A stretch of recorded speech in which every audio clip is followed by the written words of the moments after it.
Hello students, आज हम quality factor के बारे में स्टडी करेंगे।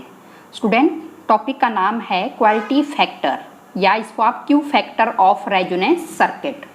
स्टूडेंट्स, अगर क्वालिटी फैक्टर को अगर हमने अच्छे से समझना है तो हमें थोड़ा सा इसको डिटेल में इसको हमें स्टडी करना पड़ेगा, तब आपको पूरा क्लियर हो जाएगा कि अब आपको अगर आपने पीछे वाला टॉपिक अगर आपने स्टडी किया हो कि इलेक्ट्रिकल रेजोनेंस क्या होता है, क्योंकि ये टॉपिक वहीं से ही रिलेटेड है। पहले आपको पता होना चाहिए कि इलेक्ट्रिकल रेजोनेंस क्या होता है, रेजोनेंट फ्रीक्वेंसी क्या होता है। तो ये टॉपिक समझना आपके लिए बहुत ही ज़्यादा आसान हो जाएगा। स्टूडेंट्स, मैं आपको इस टॉपिक को पूरा डिटेल में पढ़ाना चाहती हूँ, तो होप आप इसको अच्छे से समझें और अगर आप इसको ध्यान से सुनेंगे तो आपको ये टॉपिक बिल्कुल क्लियर हो जाएगा। स्टूडेंट्स, आपने सबसे पहले मैं आपको थोड़ा सा LCR सर्किट को मैं दोबारा से ऐसे ड्रॉ कर रही हूँ, जस्ट आपको समझाने के लिए ही कि आपको ये टॉपिक बिल्कुल क्लियर होना चाहिए। लेकिन सबसे पहले आपको पता है कि आपने LCR सर्किट कैसे ड्रॉ किया था। तो स्टूडेंट्स, मैं जस्ट आपको समझाने के लिए मैं दोबारा से इसको बता रही हूँ कि LCR सर्किट में ये हमारे पास इंडक्टर था यहाँ पर, और आगे ये कैपेसिटर है, और नेक्स्ट आपने क्या बनाया था, रेजिस्टेंस बनाया था। ये इंडक्टर है, ये कैपेसिटर है, और ये क्या है, रेजिस्टेंस है। जब हमने इसको AC सोर्स के साथ कनेक्ट किया, AC सोर्स के साथ यहाँ पर हमने इसको कनेक्ट किया था, तो यहाँ से करंट फ्लो स्टार्ट हो जाएगा। आपको पता है कि हमने इसको किसके साथ कनेक्ट किया है, AC सोर्स के साथ, तो यहाँ पर करंट फ्लो करना स्टार्ट हो जाएगा। और आपने फेजर डायग्राम भी इसकी स्टडी किए हैं, इंडक्टर के, कैपेसिटर के और रेजिस्टेंस के। कैसे बनते थे हमारे पास फेजर डायग्राम, देखेंगे कि इंडक्टर के केस में करंट हमारा क्या करता था, लैग करता था। ये इंडक्टर का केस है। इंडक्टर के केस में करंट क्या करता था, लैग करता था, लेकिन कितना एंगल, π/2, किससे, वोल्टेज से।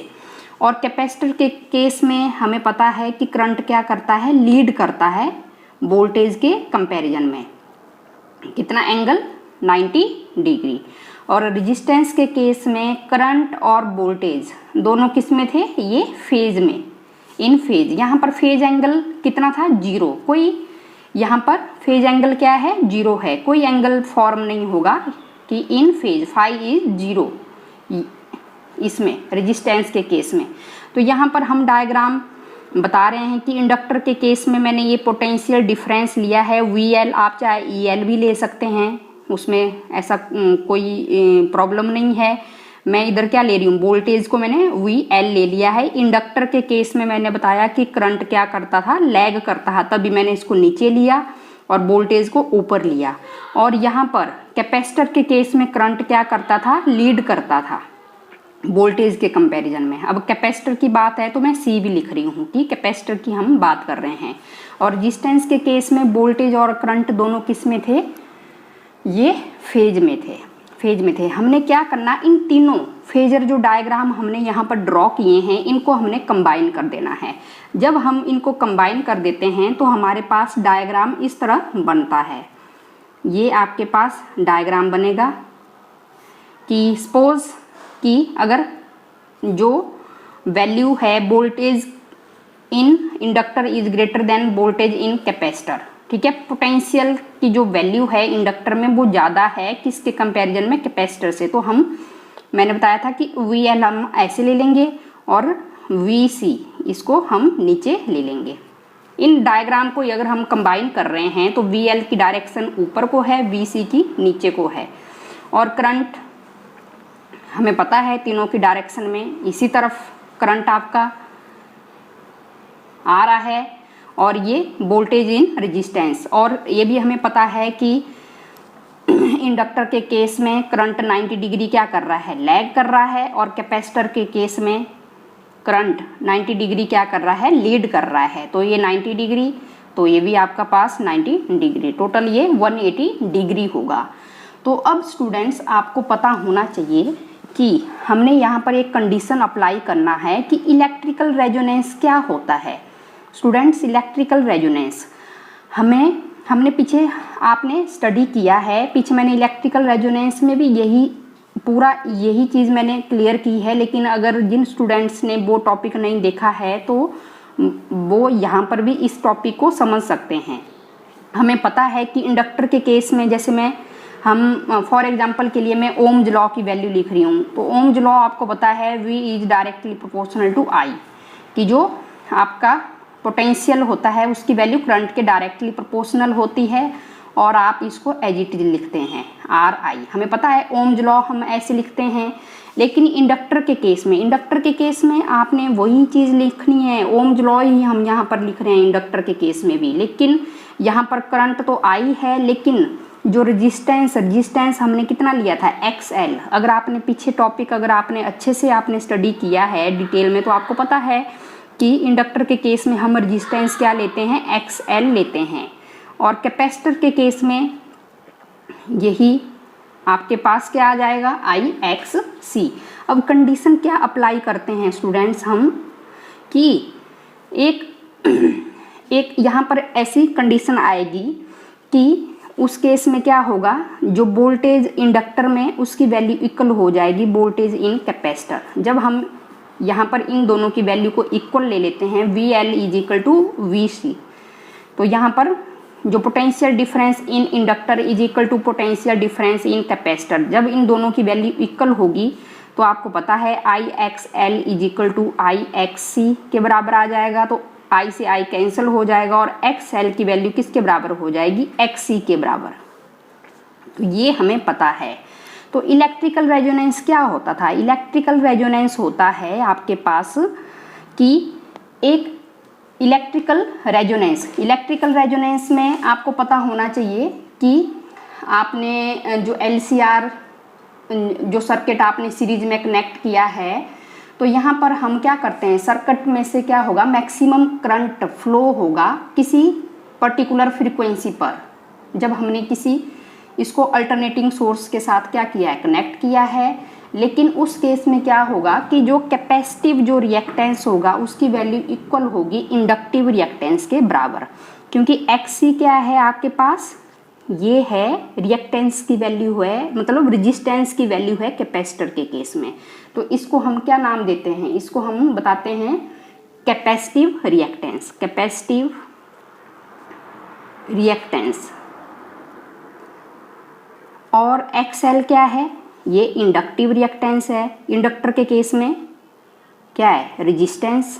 तो इसमें कोई कन्फ्यूजन नहीं होना चाहिए आप लोगों को कि कैपेसिटिव रिएक्टेंस क्या है और इंडक्टिव रिएक्टेंस। तो इलेक्ट्रिकल रेजोनेंस होता ही क्या कब होता है, जब कैपेसिटिव रिएक्टेंस की वैल्यू किसके इक्वल होती है, इंडक्टिव रिएक्टेंस के इक्वल होती है, बराबर होती है। तो उस केस में क्या होगा, यहाँ पर इलेक्ट्रिकल रेजोनेंस आएगा कि जब XL is equal to XC के बराबर होगा तो सर्किट में एकदम से मैक्सिमम करंट फ्लो करने लगेगा। अब देखो कैसे फ्लो करने लगेगा, ये भी हमें पता है कि हमने पीछे LCR सर्किट में करंट की वैल्यू हमने फाइंड आउट की थी E/Z। तो E/Z की वैल्यू हमें पता है, Z क्या होता है students, impedance R² plus XL minus XC। तो जब हम यहाँ पर हम देख रहे हैं Z की वैल्यू हमारे पास क्या है, ये वैल्यू है R² plus XL minus XC।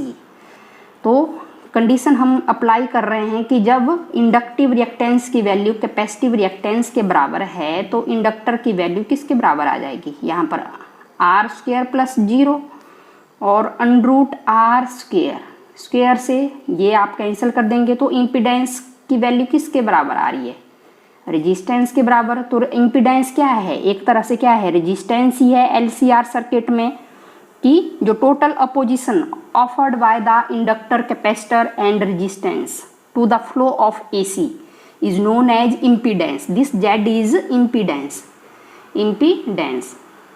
तो स्टूडेंट्स यहाँ पर देखो फिर, तो करंट जब सर्किट में रेजिस्टेंस कम होगा, जब इम्पीडेंस की वैल्यू कम होगी तो एकदम से मैक्सिमम करंट यहाँ पर आ जाएगा सर्किट में, कि जब Z की वैल्यू क्या होगी, मिनिमम।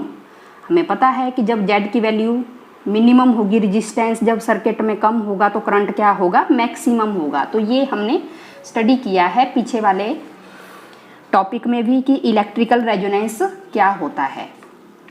तो यहाँ पर स्टूडेंट्स ये आपको पता होना चाहिए, और साथ में ये जब आपको क्लियर हो जाएगा तो आपने क्या निकाला था कि रेजोनेंट फ्रीक्वेंसी क्या होता है, तो उसको भी आप निकालेंगे कि रेजोनेंट फ्रीक्वेंसी क्या होता है। तो ये सब चीज़ें आपको पहले क्लियर होनी चाहिए क्वालिटी फैक्टर को स्टडी करने के लिए। तो अब आपको मैं बता रही हूँ कि resonant electrical resonance, resonant frequency, resonant frequency. तो स्टूडेंट्स रेजोनेंट फ्रीक्वेंसी में मैंने आपको बता दिया कि XL की वैल्यू किसके बराबर होगी, XC के बराबर होगी।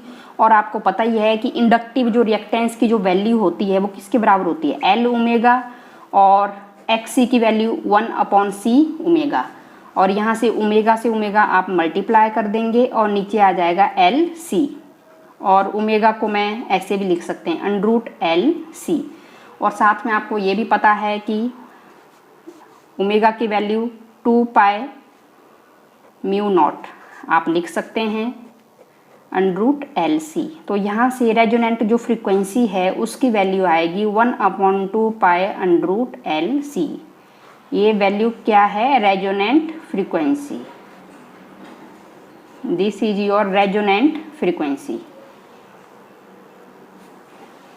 जब हमें इतना वैल्यू आपको क्लियर हो गई कि रेजोनेंट फ्रीक्वेंसी क्या होता है, तो स्टूडेंट्स ये होती है वो फ्रीक्वेंसी, एक पर्टिकुलर फ्रीक्वेंसी होती है सर्किट में कि जहाँ पर जो करंट होता है LCR सर्किट में वो कैसा हो जाता है, मैक्सिमम हो जाता है। मैक्सिमम इम्पीडेंस की वैल्यू क्या होगी, मिनिमम होगी, और करंट क्या होगा, मैक्सिमम होगा।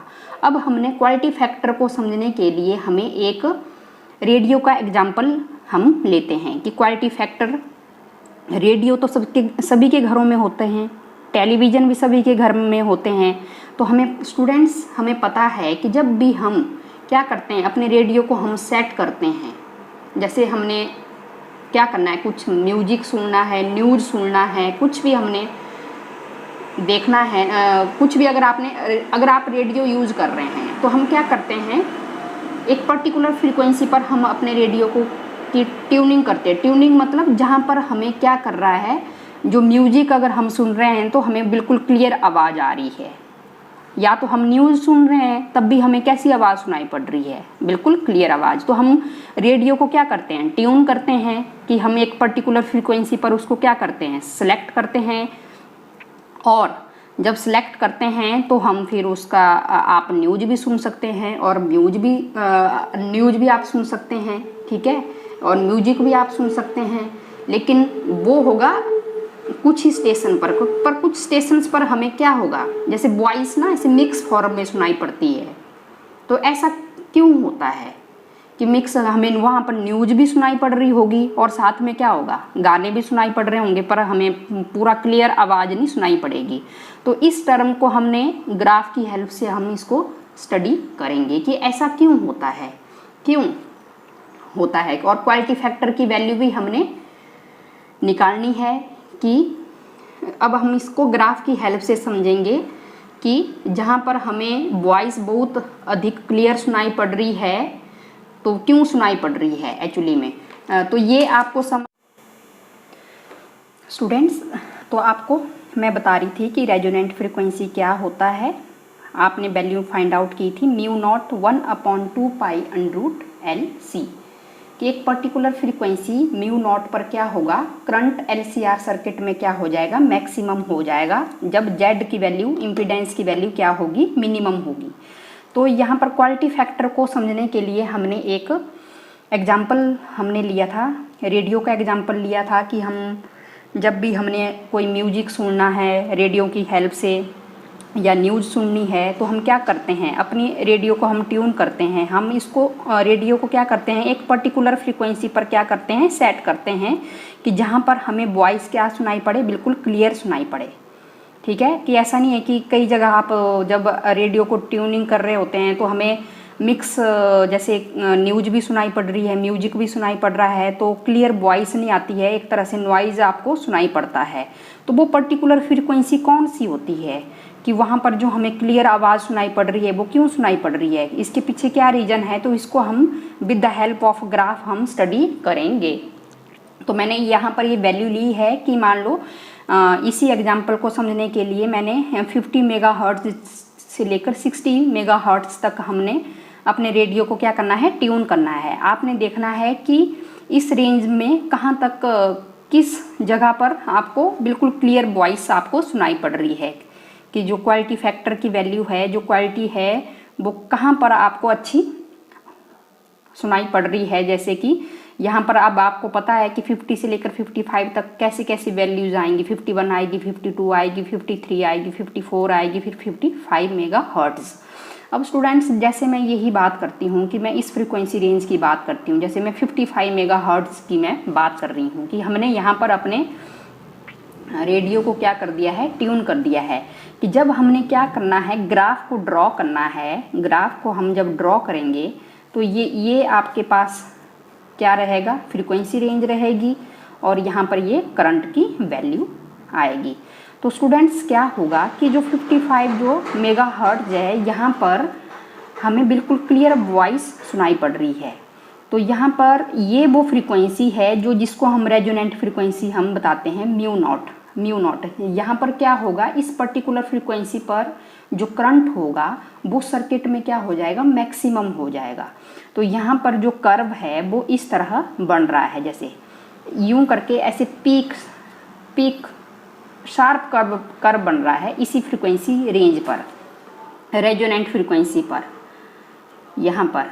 और यहाँ पर हम देख रहे हैं ना कि करंट की जो वैल्यू है वो क्या आ रही है, मैक्सिमम आ रही है यहाँ पर, आई नॉट मैक्सिमम करंट यहाँ पर मिल रहा है इस रेजोनेंट फ्रीक्वेंसी पर। ठीक है, तो ये आपको पता लग गया। अब हम क्या कर रहे हैं, अब हम दूसरी सेटिंग कर रहे हैं कि उसके लिए अब आपने क्या करना है, दूसरे सर्किट के लिए क्या कर रहे हो, आप दोबारा से क्या कर रहे हो, फ्रीक्वेंसी आप सेट कर रहे हो। तो रेजोनेंट फ्रीक्वेंसी आपको पता ही है कि सर्किट में क्या होगा, करंट क्या होगा, मैक्सिमम होगा। लेकिन जो वो कर्व है वो आपका किस तरह बन रहा है, वो यूं करके बन रहा है, यूं करके ऐसे फ्लैट जैसे कर्व बन रहा है, फ्लैट जैसा कर्व। और नेक्स्ट के केस में और ज़्यादा फ्लैट बन रहा है ऐसे करके।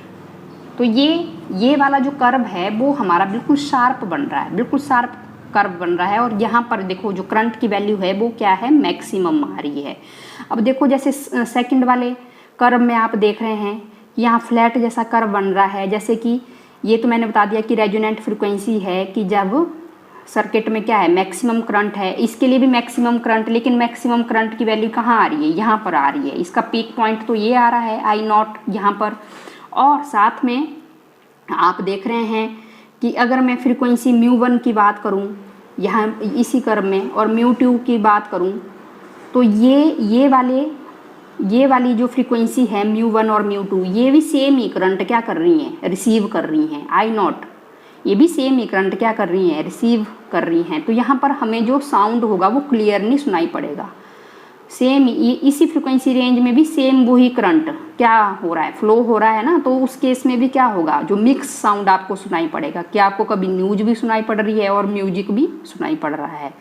तो यहाँ पर क्योंकि म्यू1 फ्रीक्वेंसी में भी जो मैक्सिमम करंट है वो आई नॉट आ रहा है और म्यू2 फ्रीक्वेंसी में भी और म्यू नॉट में भी, तीनों फ्रीक्वेंसी में क्या हो रहा है, मिक्सअप हो रहा है, सेम ही करंट आपको रिसीव हो रहा है। मैक्सिमम करंट तो है ही है आई नॉट, लेकिन मिक्स फॉर्म में मिल रहा है। तो यहाँ पर आपको साउंड क्या होगा, क्लियर नहीं सुनाई पड़ेगा। अब जो नीचे वाला जो कर्व है इसमें भी यही कंडीशन होगी, यही होगा यहाँ पर भी कि क्या होगा, जो साउंड है वो किस फॉर्म में सुनाई पड़ रहा है आपको, मिक्स फॉर्म में सुनाई पड़ रहा है।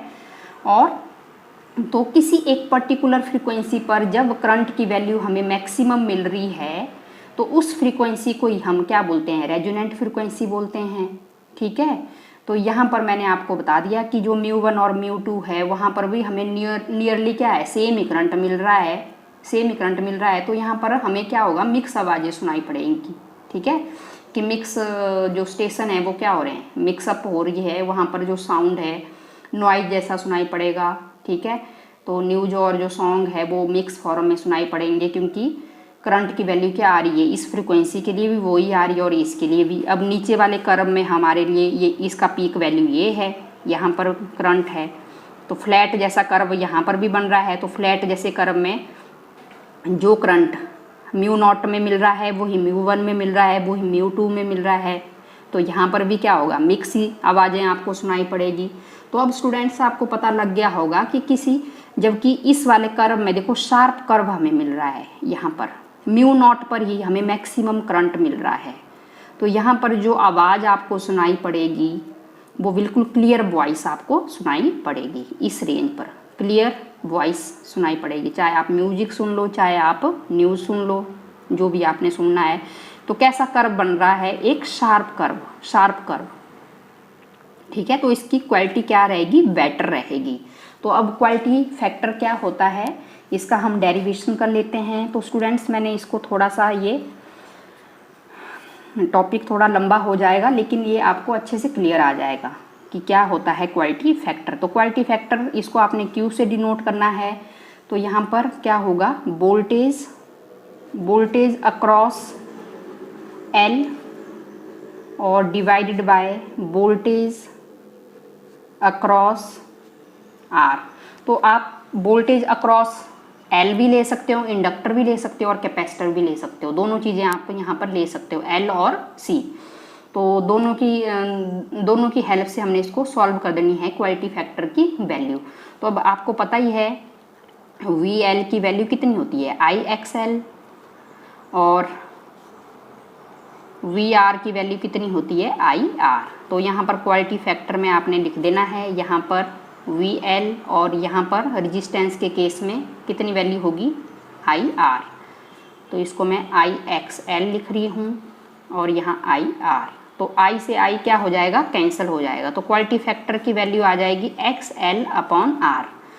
तो यहाँ पर XL अब आपको पता है इंडक्टर की जो वैल्यू होती है वो कितनी होती है, ωL/R, और ओमेगा की वैल्यू, एंगुलर फ्रिक्वेंसी की वैल्यू 2πν और L/R।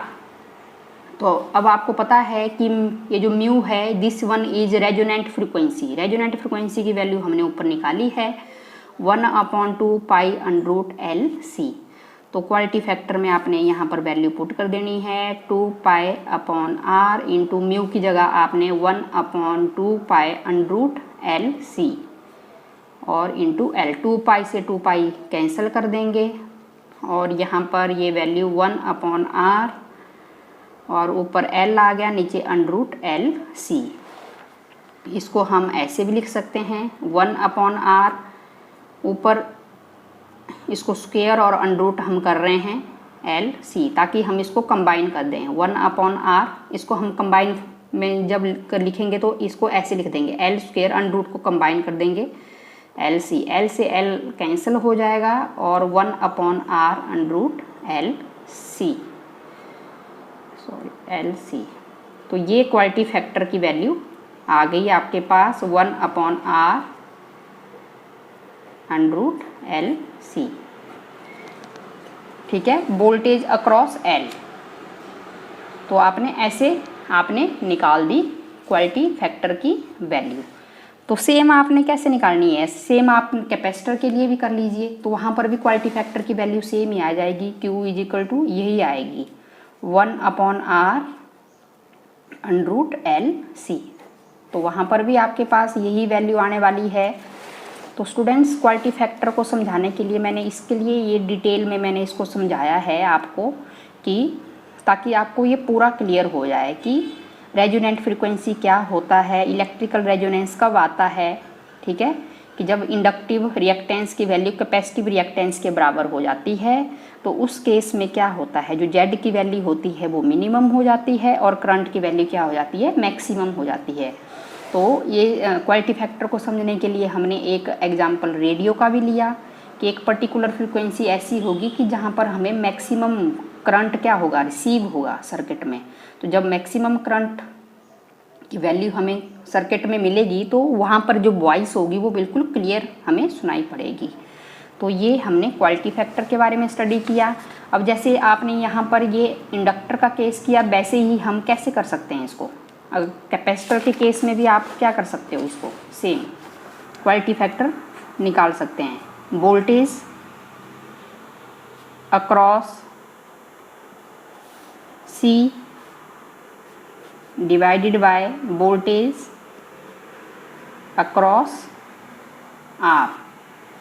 तब हमें पता है कि वोल्टेज अक्रॉस C कैपेसिटर के केस में IXC और IR, और यहाँ पर XC अपॉन R। अब XC हमें पता है 1/C ओमेगा होता है, और R इसको हम क्या लिख सकते हैं, इसको हम C ओमेगा और R, और एंगुलर फ्रीक्वेंसी की वैल्यू हम क्या लिख सकते हैं 1/C इंटू ओमेगा की जगह 2 पाई न्यू और R। अब रेजोनेंट फ्रीक्वेंसी आपने किया पीछे 1/2 पाई अंडरूट LC। रेजोनेंट फ्रीक्वेंसी वही फ्रीक्वेंसी है जहाँ पर क्या है, सर्किट में मैक्सिमम करंट फ्लो हो रहा है LCR सर्किट में। तो ये वैल्यू हमने लिख देनी है यहाँ पर 1/C into 2 pi into new की जगह हमने 2 पाई अंडरूट LC और मल्टीप्लाई R। 2 पाई से 2 पाई हम कैंसिल कर देंगे, 1/C आ जाएगा यहाँ पर, और ये अंडरूट LC है और ये R है, तो इसको हम ऐसे लिख देंगे अंडरूट LC और CR। अब C को 1/R बाहर ले लो, और अंडरूट LC इसको ऐसे लिख सकते हैं हम C², तो वही मतलब हुआ।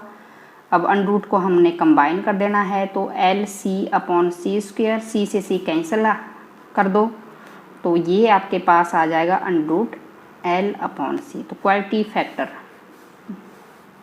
सेम वैल्यू इंडक्टर के लिए भी, अगर आपने वोल्टेज अक्रॉस इंडक्टर लिया है तो उसके लिए भी वही रिजल्ट आ रहा है, और अगर आपने कैपेसिटर लिया है तो उसके लिए भी सेम रिजल्ट आ रहा है। तो यहाँ तक आपको ये क्लियर हो गया होगा। Okay, thank you.